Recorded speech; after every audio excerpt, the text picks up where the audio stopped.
Magandang araw po sa inyo lahat. Ako po si Banat Bay at eto na nga pag-usapan natin na malupit itong bagong kaganapan at alam nyo may sasabihin po ako sa inyo mamaya-maya dahil meron ho tayong nasagap na balita. Nako, malupit. Pero ito ay good news na bad news. Pero mamaya ako ipapaliwanag sa inyo yan kasi maya-maya may i-reveal ho tayo na may nagkwento sa atin. At ito ay, nako, ayoko na magsalita. Maya-maya na yan. Pero mamaya, pag-usapan din natin yung isa pang issue na malupit ngayon, yung online gambling. Tanginang yan. Hayop, shit!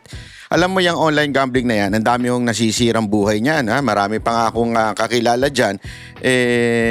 Talagang dahil sa laki ng utang, na-depress at eventually, alam mo na, nauna na kay Lord. Ganon. So, dahil sa naunan siya kay Lord, ayun, sabi ni San Pedro, bakit ka kasi hindi tumaya sa akin? biro lang. Ako ay nagbibiro lamang po. Pero gayon pa man, ito ay talagang malaking issue na. Ito na sa tingin ko, ito ay mas malaking issue kaysa pinantayan na nito yung droga eh. Alam naman natin ngayon, talamak na ho yung droga. Bakit to? May nakukuha pero wala naman nahuhuli. Gago! Ang daming nakukuhan droga sa alam mo naman sa dagat pero wala naman pong nahuhuli. Alam na po natin na ibig sabihin nito, di ba? At meron nga ako napanood na may nabasa ako isang balita na sinasabi ata ng PDEA negative yung mga nakuha. Baka siguro yun, ewan ko kung tawas ba yun o baka baking soda yung pang kilikili. Hindi natin alam. Pero pag-usapan din natin yan, unya-unya. Ito muna, pag-usapan natin itong latest interview kay VP Sara Duterte. Dahil dito sa kanyang interview, napakarami na naman niyang pasabog. Talagang yumayanig pag ito nag-interview. Pero bago ang lahat yan, gusto ko munang bigyan lamang ng pasasalamat. Palakpakan natin. Walang iba kung hindi itong si Alvin and Tourism. Alam mo, meron ako sa yung sasabihin Ito, atin lang to. Wala namang makakarinig ko, hindi tayong dalawa eh. Alam mo, ito lang sabihin ko sa iyo. Ikaw ay alam nating napasok sa isang matinding kontrobersya o sigalot, ika nga.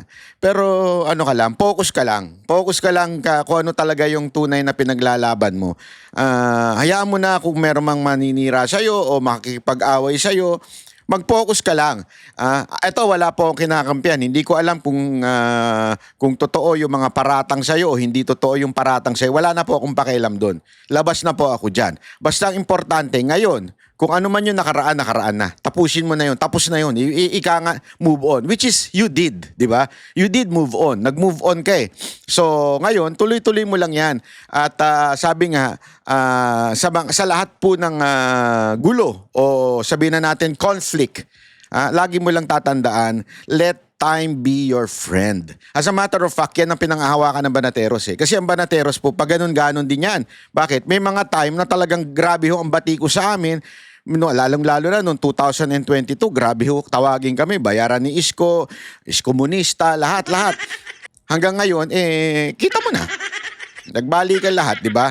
At marami pa nga nagsasabi, sana si Isko na lang, di ba? I mean, sabi ko nga sa mga kasama ko, let time be our friend.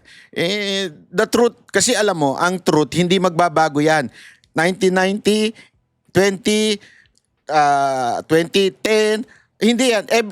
Even after 10 years or every decade, hindi mo magbabago ang ang katotohanan. Kahit anong gawin mo, katotohanan yan. Ang ginto yan. Kahit saan mo padaanin yan, hugasan mo, lagyan mo suka, lahat yan, ginto yan. It will never change. Okay? So what do I mean? Ganun din, if you think you are on the truth or you are in the truth, pangawakan mo lang yan. At eventually, lalabas sa taong bayan kung sino talaga ang tama at may tama. Ayan lang, kasimple yun. Yeah? Lalabas kung sino ang tama at kung sino ang may tama. Sa matter of fact, di ba? Sabi ko nga sa inyo, matagal ko na sinasabi. Meron ako nabasa ngayon yung isang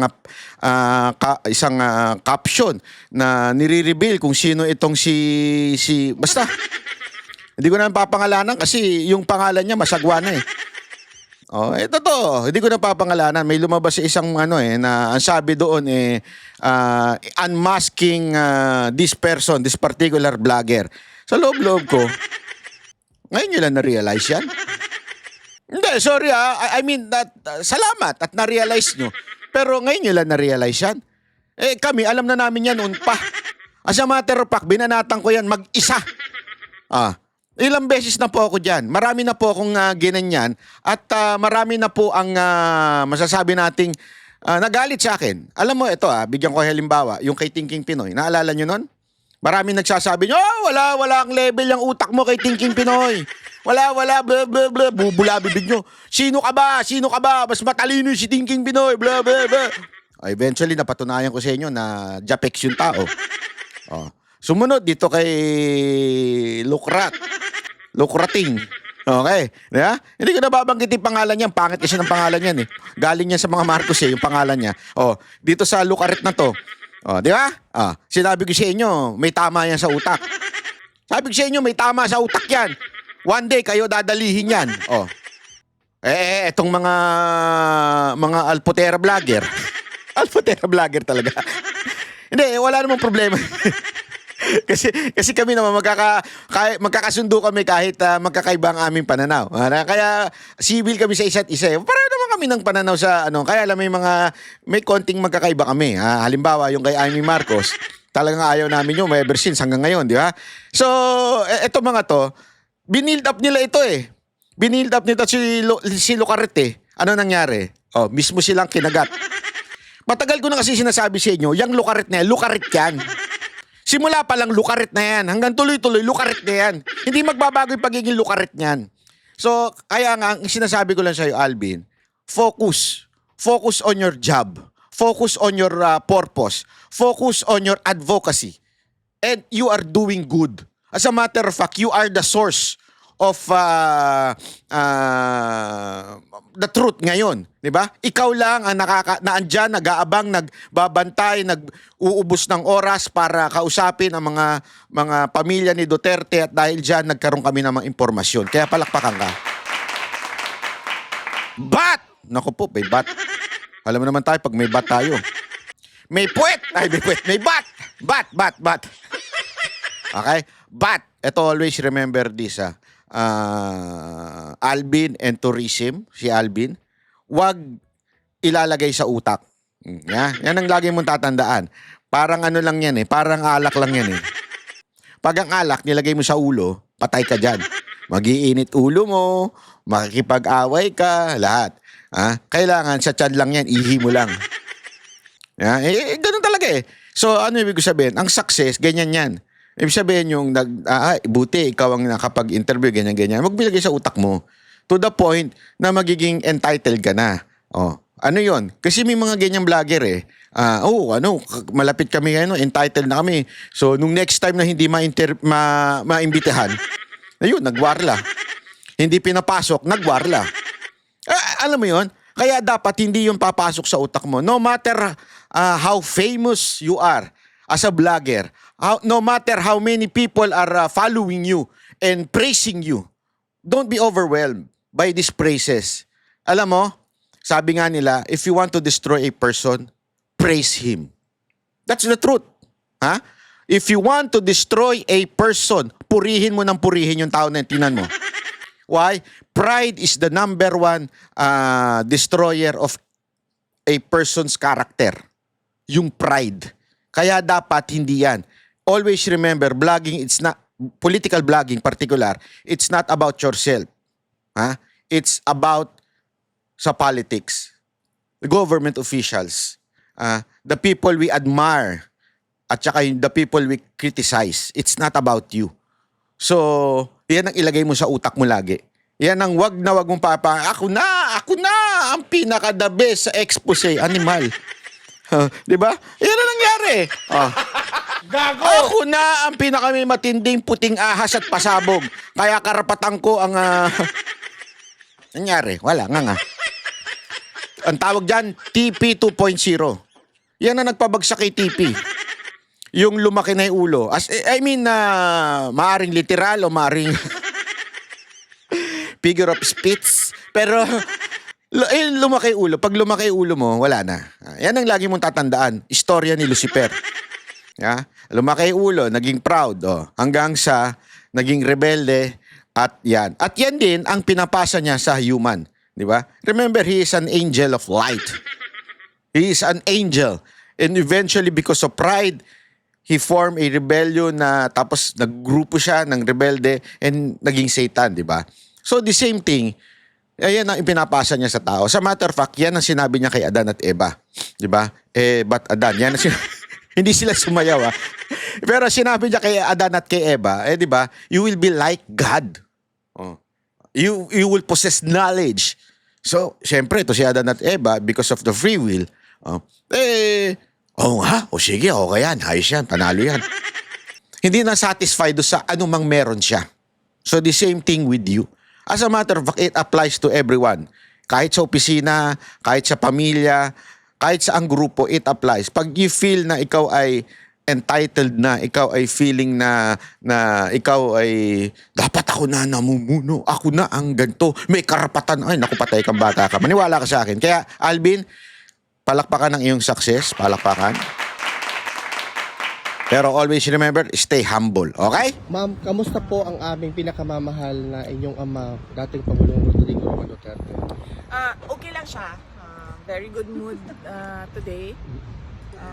Una niyang nasabi noong pumasok ako, sabi niya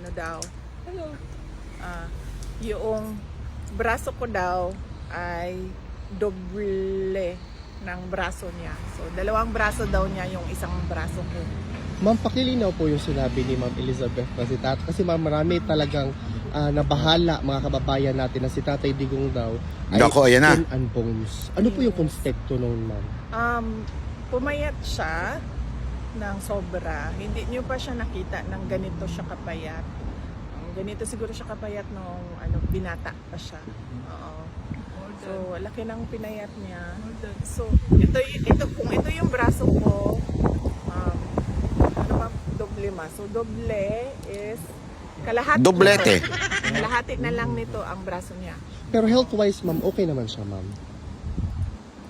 So far, wala man siyang, tinanong namin siya kung may mga complaints siya, wala naman siyang nararamdam. Grabe, no? Alam mo,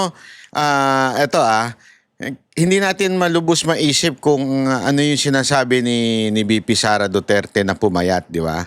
Pero sabi ko nga kasi doblete, ibig sabihin talagang, at saka yung sinasabi niya kung ano yung itsura nung kabataan niya.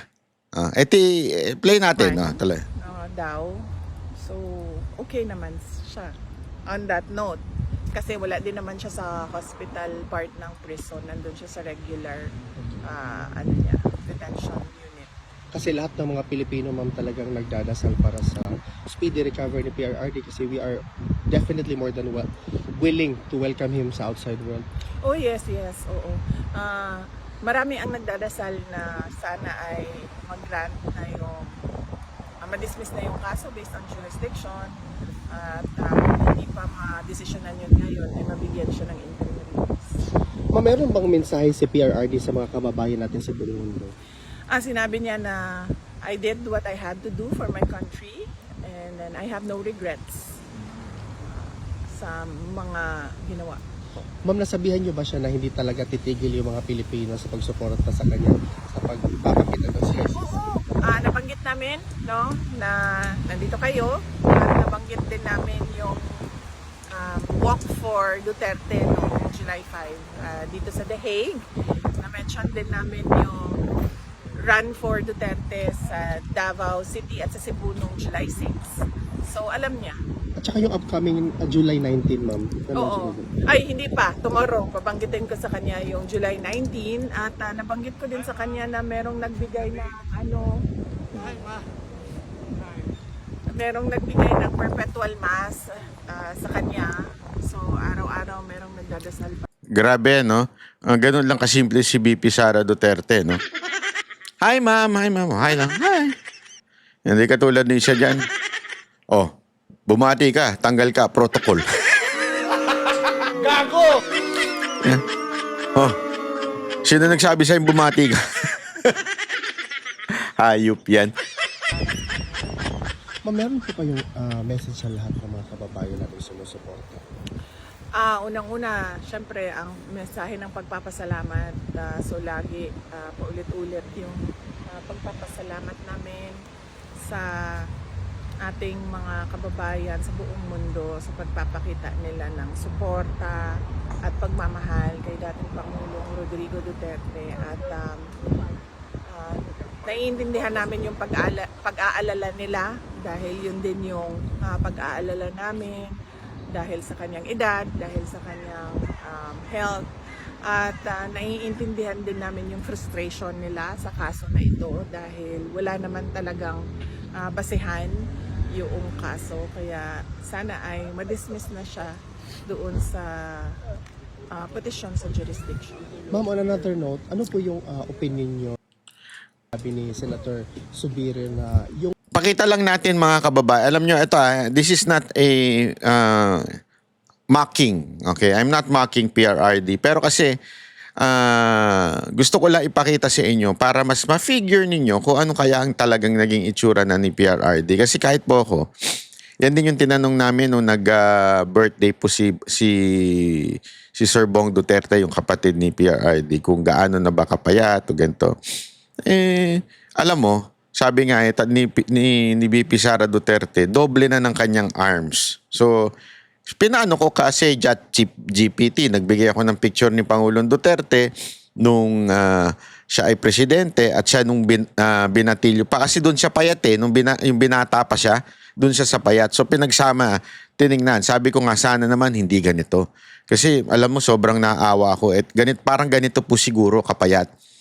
Kasi nung nakita natin, 'di ba, bago po si PRRD bago po siya nadala yung nasa eroplano siya papuntang Dahig, talagang payat na siya. Mas payat pa daw talaga ngayon. So sabi ko nga, paano kaya itsura nito ni PRRD? And so pinagawa ko kay ChatGPT, tiningnan ko lang. Hindi ko again this is not to mock PRRD or para anuhin. Hindi. Gusto ko lang ma-imagine kasi kung gaano nakapayat si PRRD talaga. Na ako mismo naawa na ako dahil 80 na yung tao. And I understand. Kasi naalala ko noon, nung lelang ko, lelong at lelang yung sa mga Ilocano. Yung lelang ko, nakita ko yung yung parang bata-bata pa. And nakita ko yun hanggang pagtanda at halos umabutan ng 100. Nakita ko yung pagpayat talaga. Kasi nga, when you're getting old, aside from hindi ka masyado ginaganahang kumain, yung pang mga muscle ay unti-unti nang nawawala. Kaya nga, di ba, ang sabi nila, pag matanda, kahit papaano magbuhat-buhat para kasi yung muscle. Yan ang isa sa mga nawawala. Aside from the fats, mawawala yun. Kasi hindi ka na kumakain na maayos, tapos may muscle pa na nawawala. So, kaya yung lelang ko, talagang sobrang pumayat. Sa sobrang payat, pag hinawakan mo yung dito, mahahawakan mo na talaga buto lang.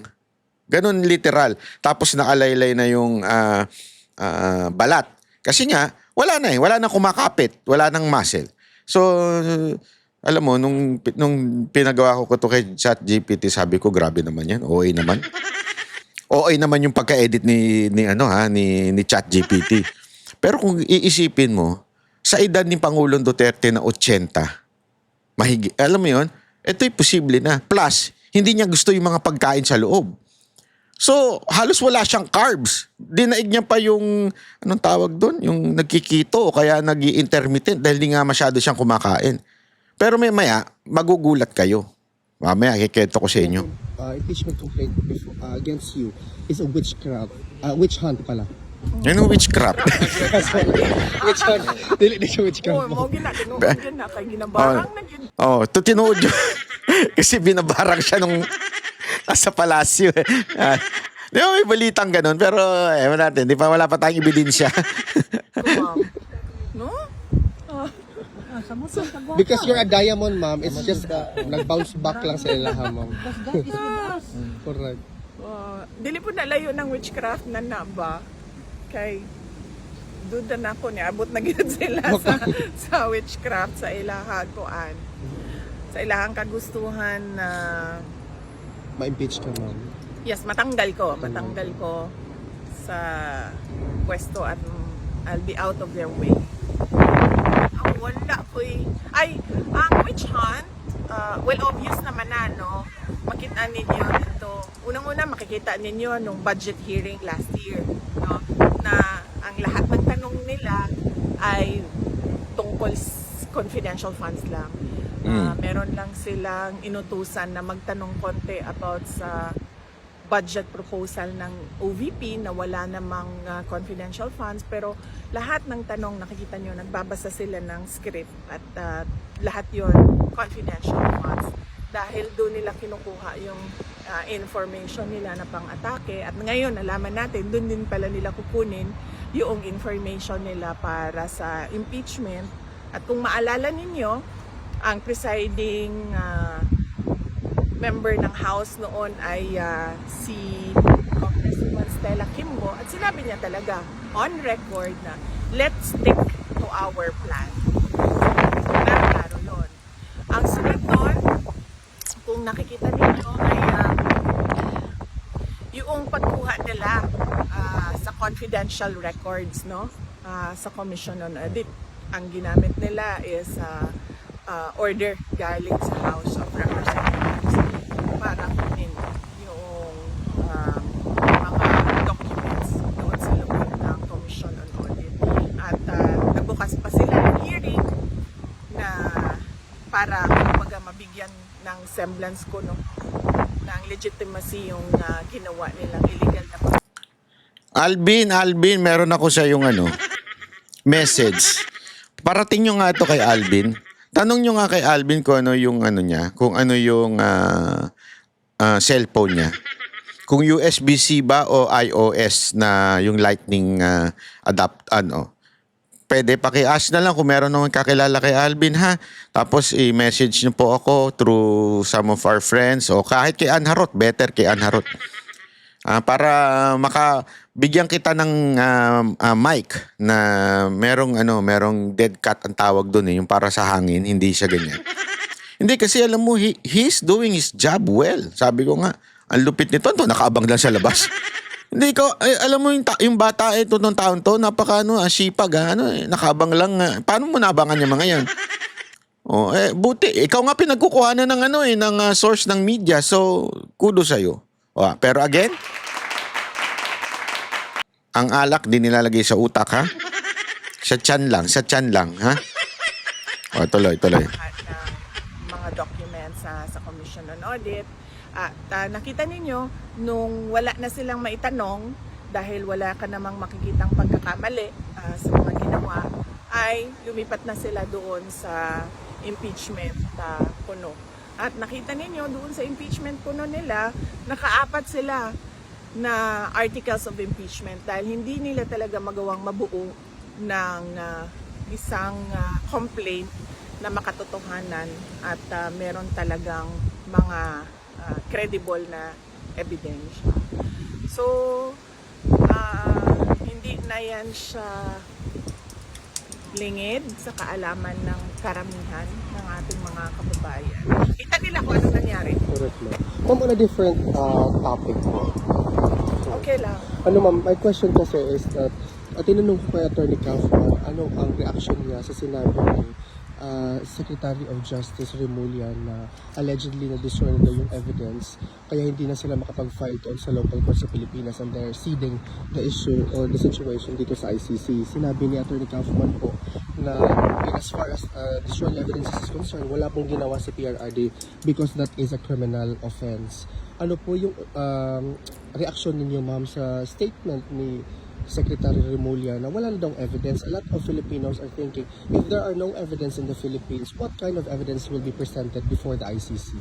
Gawa-gawa talaga na ebidensya. At yung ibang... Yan, issue na naman yan eh. Yung sinabi ni BP Sara Duterte na gawa-gawa. Issue ngayon niya sa mga ulul. Pero sa totoo lang, isipin mo, saan ka nakakita? Ha? Saan ka nakakita ng demanda sa'yo? Tapos pag tinanong nung judge, anong ebidensya mo? May witness ka ba? Wala po. Maghahanap po. May tawag dyan eh. Di ba? May tawag po dyan. Oh, ewan ko, tanungin niyo yung mga abogado, may tawag sila dyan yung ganyang klaseng demanda na wala lang. Pag tinanong mo, wala po kaming hawak na ebidensya, tapos ngayon, sinisisi nila, sinira daw ng mga Duterteng ebidensya. Bakit hindi nyo itanong yung pa-epal na contest na yon? Yung abogadong epal? Ha? Abogado ng mga supporter ng mga terorista? Bakit di nyo tanungin? Di ba? Ba't di nyo siya tanungin? Bakit di nyo tanungin na, asa na yung sinasabi mo mga paratang nyo? Na EJK, asa na yung mga witness? Bakit di nyo ma-produce? Ngayon, ang nakakapagtaka, inaksyonan ng gobyerno na wala pa na silang hawak na witness or any evidence. Tapos sasabihin, sinira kasi ng mga Duterte.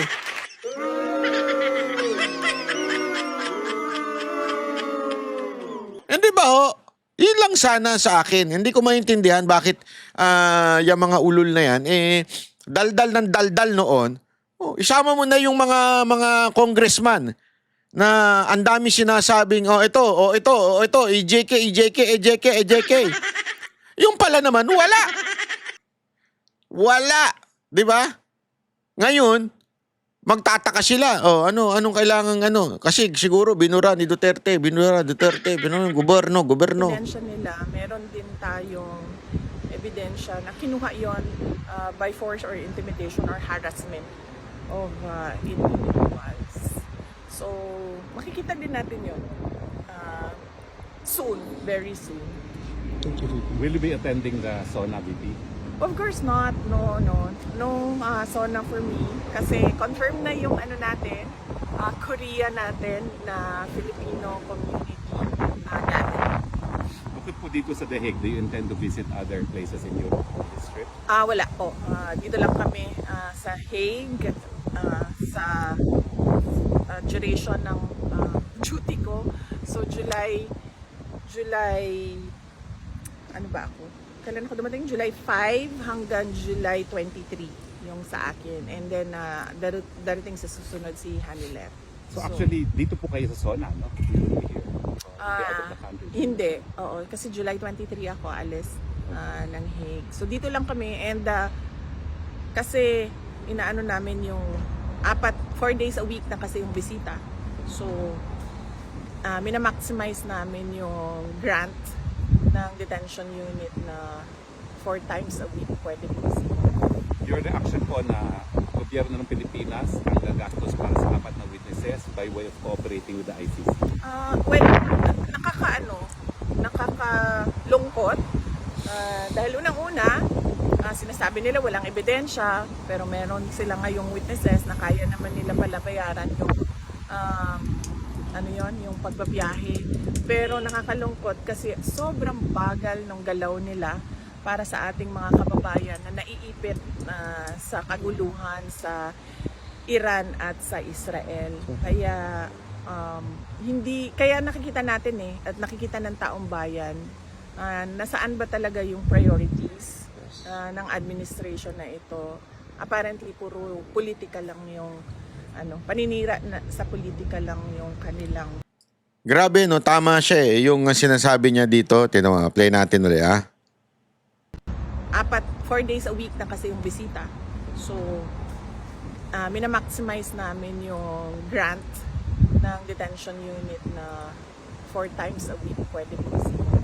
Your reaction po na gobyerno ng Pilipinas ang gagastos para sa 4 na witnesses by way of cooperating with the ICC?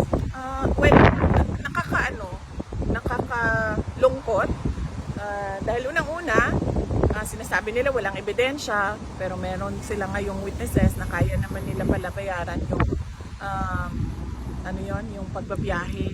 Pero nakakalungkot kasi sobrang bagal ng galaw nila para sa ating mga kababayan na naiipit sa kaguluhan sa Iran at sa Israel. Kaya kaya nakikita natin at nakikita ng taong bayan nasaan ba talaga yung priorities ng administration na ito. Apparently puro politika lang yung paninira sa politika lang yung kanilang prioridad. Nagigets yun, tindi, no? Lupit ng gobyerno natin, ano? Pagdating doon sa mga OFW yung dapat i-repatriate, hindi nila ginagawa. Para bagang pinanghihinayangan nila yung pera. Pero pagdating naman sa mga witness, sila naman na magbabayad para ibiyahe papunta sa ICC. So, yung kasinungalingan na hindi nakikipag-cooperate ang Pilipinas, alam natin isang malaking kasinungalingan. Di ba? Isang malaking kasinungalingan po na hindi nakikipag-cooperate ang Pilipinas. Ayaw na lang kasing aminin na kayong gobyerno, particular na, ikaw, tinatawag nating, sabi nga, sino man ang kanino ko narinig to? Mar.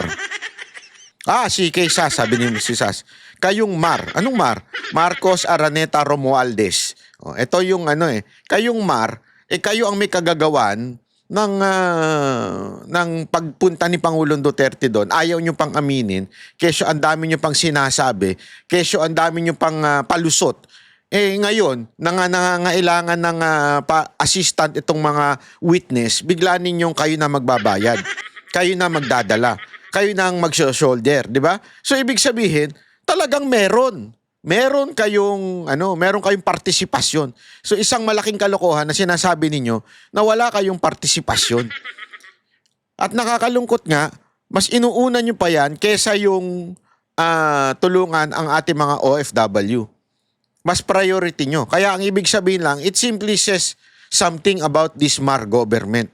Ano yun? That the Mar government is focusing on politics, not on serving the people. That's the truth. Diba? You are focusing so much on bringing down your political enemy. Diba? Instead of focusing on solving the problems of our OFWs and our kababayan here in the Philippines. What kind of assholes are you? Mother, father? Gago!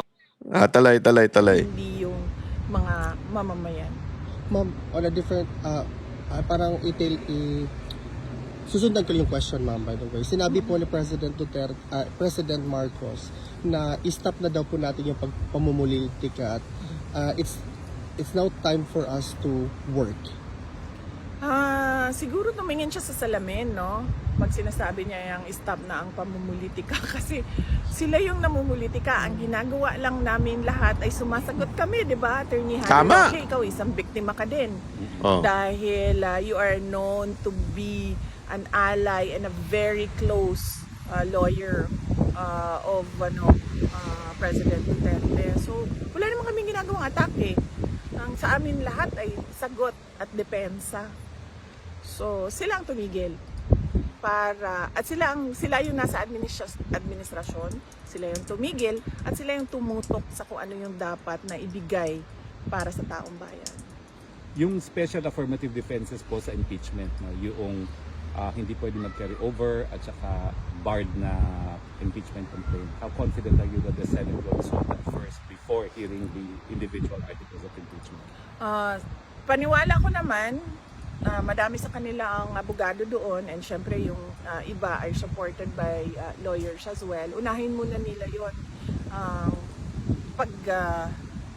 pagdesisyon doon sa question ng validity ng complaints and yung crossover ng trial from the 19th to the 20th Congress. Yung notice of disallowance po sa fourth quarter ng confidential fund na pending appeal, wala pa pong resolution ng appeal nila ron? Wala pa kaming i-check ko sa Office of the Vice President. Thank you, ma'am. Okay. Well, I'm sure you've salamat. answered it already, but Tatay Digo, how is he? So si PRD, kanina, no, ipa-expound kung ano yung skin and bones, payat siya. Yan. At sobrang payat niya na hindi nyo pa siya nakita na ganito kapayat. Siguro nakita ko siyang ganito kapayat nung binata pa siya. Yan. Oo. Binata pa siya. Mm. Yung kanyang braso ay kalahati lang ng braso ko. So ganyan siya kapayat. But para sa akin lang he looks good na payat siya kesa sa yung ano siya, malaki ang tiyan, tapos parang unhealthy tingnan at mukhang nakakatakot para sa kanyang heart. So, I like him this way, na medyo slim. Pero nabanggit nyo yung baho sa kanya na naaabala yung mga supporters niya na nabilis sa pagbayad niya. Oo, nabanggit ko din na yun sa kanya. Sabi ko nga kanina, naiintindihan namin yung concern. Because ang is, yung pagpayat niya ay hindi naman niya kagustuhan dahil talaga yon sa appetite, loss of appetite niya, no? Siguro sa mga pangyayari, and of course siguro kasi hindi traditional Filipino food yung niya, nakasanayan. Yung mga pagkain Pilipino na nakasanayan niya, hindi yung yun. Mamaya meron akong talagang sasabihin sa inyo na bakit yung sinasabi ni BP Sara Duterte at yung sinabi ni Ma'am Elizabeth parang nagtutugma.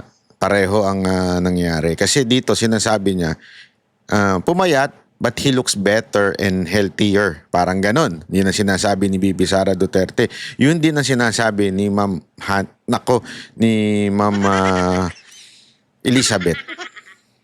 Ang meron dito para sa kanya ngayon. At one more last question po, Pisa.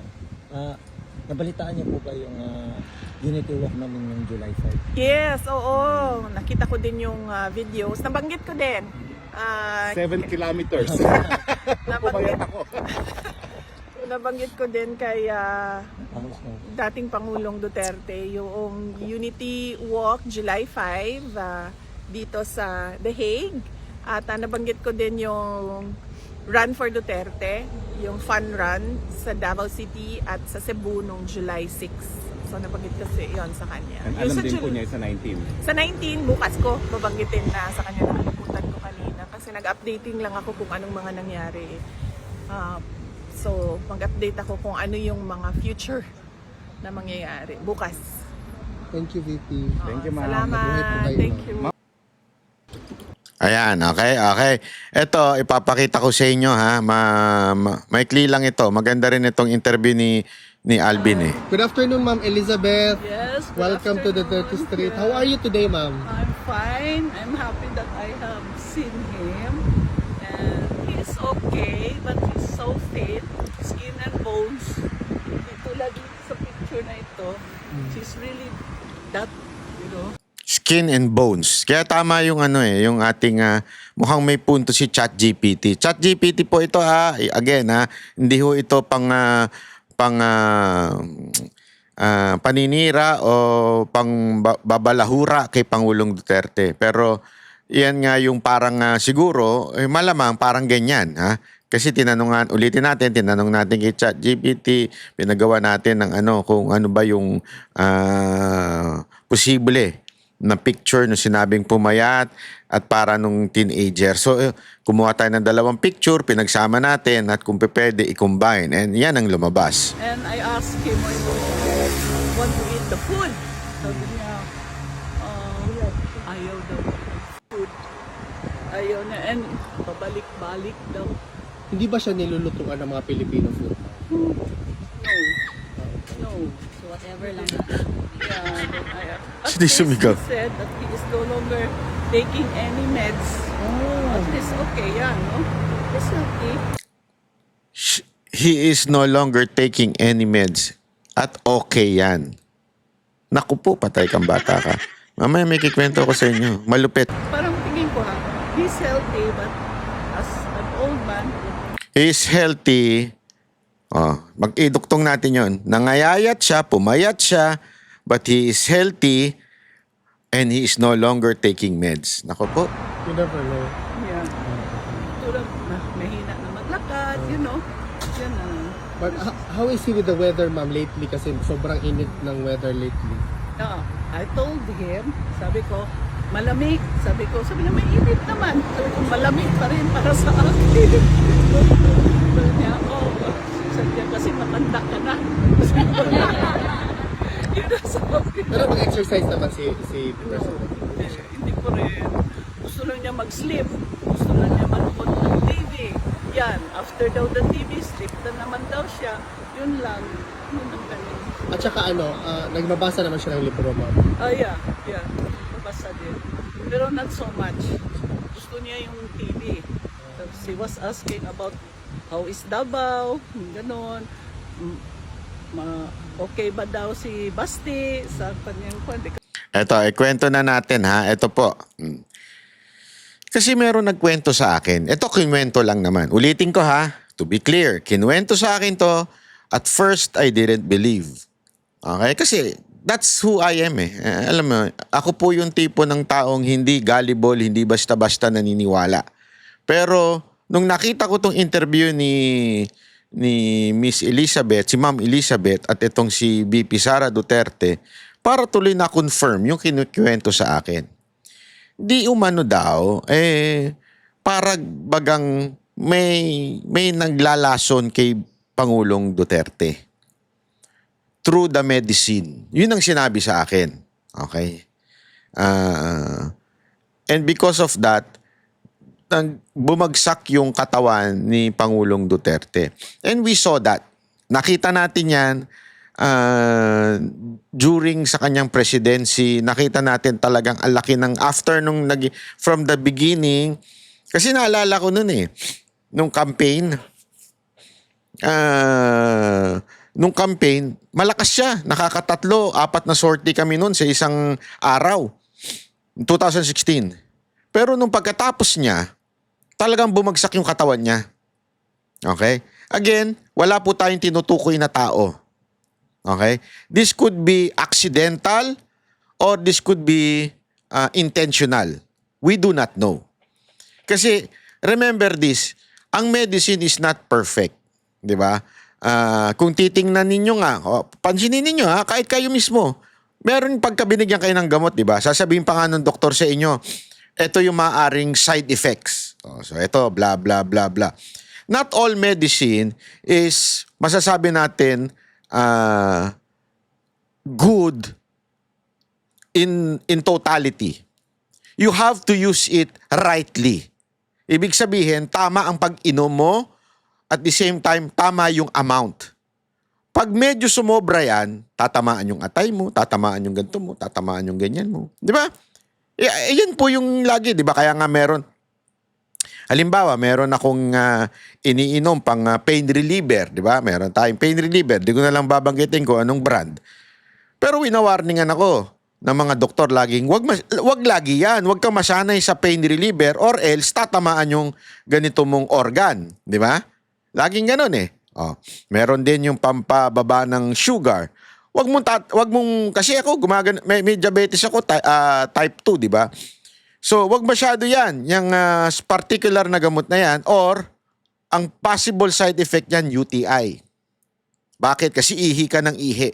Pinag-aralan ko 'yan kasi nga alam mo 'yon, lahat ng tinitake ko as a medicine, hindi ko lang tinitake naman basta. Talagang ay pinag-aaralan ko yung sinasabi ng doktor. Ano ba talaga yung side effect? Pag sumobra, kasi, di ba, isipin mo, halimbawa, yung isang gamot ng diabetes, pwede mong gamitin yun Sabi nila, uy, maganda yan kasi iihi mo yung sugar tapos papayat ka dyan.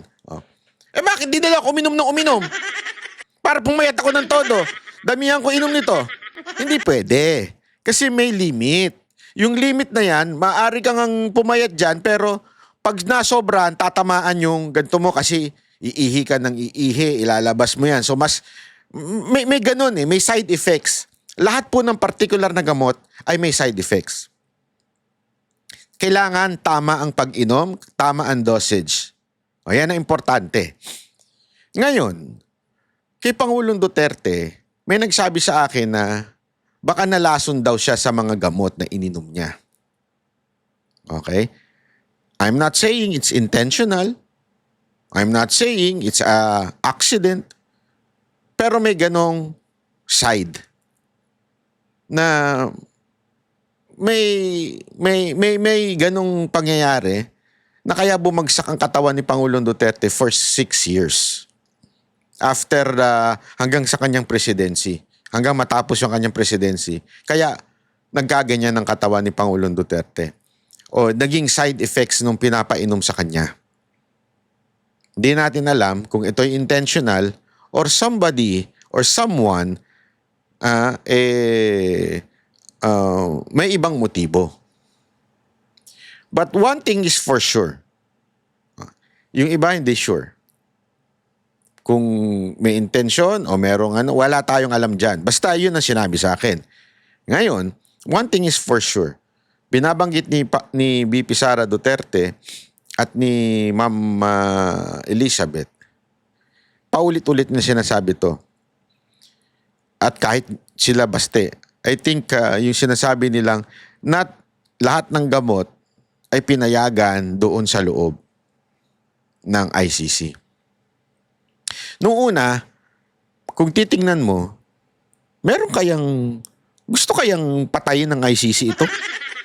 Ba't hindi pinapasok yung mga gamot? Di ba? May ganon.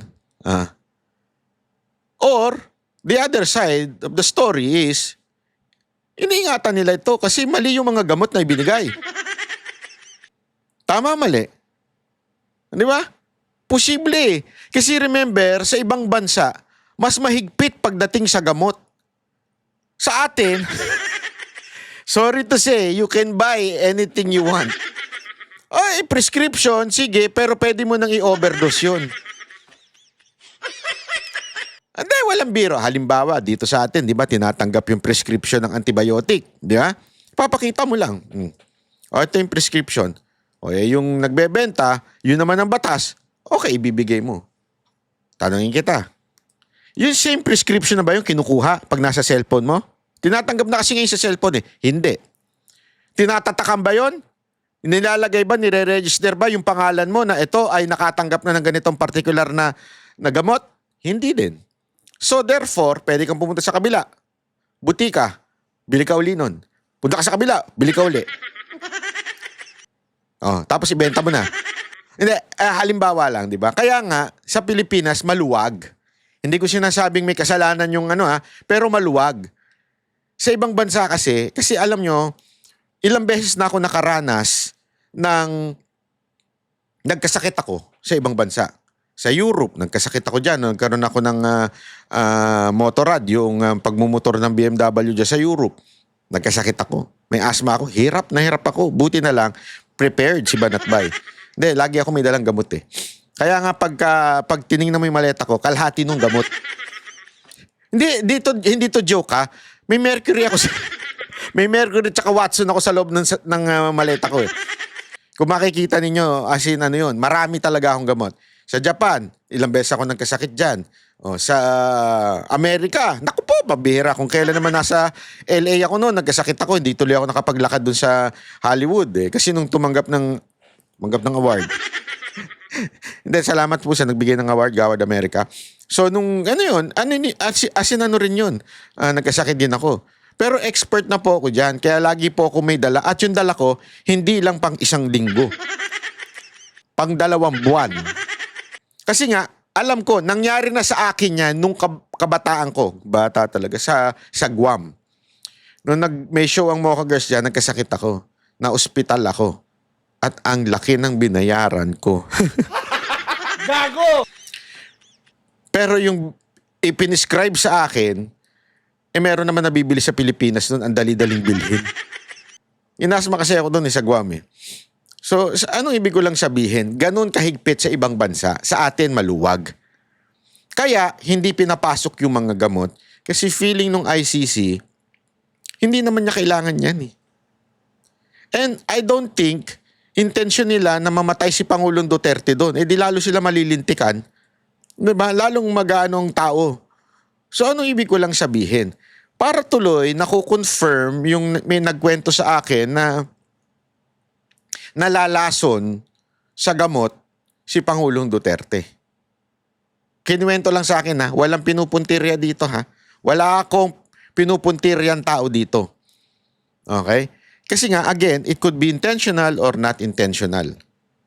Maybe an accident, hindi namamalayan. But the thing now, ang sigurado ay healthier si Pangulong Duterte at sa pagiging payat niya. Yun din ang sinabi ni VP Sara Duterte at ni Ma'am Elizabeth. Kasi sa atin, sa Pilipinas, ang konsepto ng healthy yung mataba. Hindi, totoo po yan. Sa Pilipinas, ang healthy sa atin ay mataba. Yun ang ano natin eh. Ay, ang taba-taba niya, ang ikit-kit niya, ang healthy. Di ba yung mga bata, tuwan-tuwa tayo pag, ang taba-taba, oh, healthy, healthy. Hindi natin alam, bata pala may diabetes na. Oh, di ba? Di ba? Ganun sa atin eh. Pagpayat, ay, malnourished siya. Hindi natin alam. Kasi ngayon na lang natin naintindihan na pagpayat, talagang yun ang healthy. Di ba? Pansinin ninyo. Kaya nga, di ba, marami sinasabi iba. Eto lagi may nagsasabi sa akin ito eh. Tingnan mo yung mga, pasensya na sa word sa squatter. Hindi sila masyado nagkakasakit. Tingnan mo, may nagkwento sa akin na, ikaw, lagi kami sakit. Lagi kinikwento akong ganon. Sabi sa loob-loob ko, may point siya. Bakit? Because of upbringing ko na sugar. And sugar will kill you. That's the truth. Di ba? Yung pandemic, yung sugar na yan, it will kill you. Pinalaki ko ng ganun eh. Na, ay, okay yan. Ay, mataba, malusog na bata. Pag mataba, malusog na bata. Pero kasi nga, yung mga nasa hindi naman sila masyadong kumakain. Hindi na nakaka-sweets, hindi na iba, dati to nung unang panahon to. Pero ngayon kasi, puro pansit canton na eh. Kaya nayayari, nag-hotdog pa. Yung lason, pinamura na. So ngayon, iba na usapan. Pero dati, yung mga kasabayan kong edad, na wala masyadong kinakain, ang healthy nila. Ako na maraming kinakain, talagang sobrang unhealthy ko. Di ba? Kasi nga, that's the truth. As a matter of fact, I'm studying now yung do you want to be cured? Yung mga ganon. In your, sabi niya, 1 week of fasting. Isang araw nga lang, mamatay-matay na ako. Hindi, totoo yun eh. Alam mo, may mga pinag-aaralan akong ganun Again, ito po ay may clinical studies na pag ganun daw. Hindi po ako sure o totoo to. I'm not recommending it. I'm not saying to you it's the truth. Pero I'm studying on it. So, nung point dito, mali kasi yung konsepto na pag mataba, healthy. So, iyon yung sinasabi ni BP Sara Duterte dito, kahit payat si Pangulong Duterte, at kahit yun sabi ni Ma'am Elizabeth, mas healthier siya ngayon. Kasi that's the truth eh. Fasting yung memory mo, it will be sharper. Your mind will be sharper. Siguro, kaya nila nasabi, na-observe nila, na kahit payat si Pangulong Duterte ngayon, mas sharper siya, mas siya, hindi siya yung medicated. So tingnan natin kung ano talaga ang magiging resulta nito. Basta, ang importante mga kababayan, our president is now healthier than ever. Okay? Ulitin ko, wala po akong pinupuntiryan tao, wala po akong sinasabi na tao na lumalason sa kanya. Maybe it's an accident. Siguro kasi nga sa Pilipinas, siguro over-concern na presidente yan, kailangan natin ng gamot hanggang ikinabagsak niya. Nalason siya. Di ba? Si PRRD nalason sa gamot. Malamang ganun na nangyari. We do not know. Okay? So hanggang dito na lang po muna natin. Pag-uusapan pa natin yung mga online sa susunod nating video kasi importante yan. Napaka-importanting issue yan ngayon. Maraming salamat po. Ako po si Banat Bay. Yan ang Banateros, boses ng ordinaryong Pilipino. Banateros ay walang makakaawan.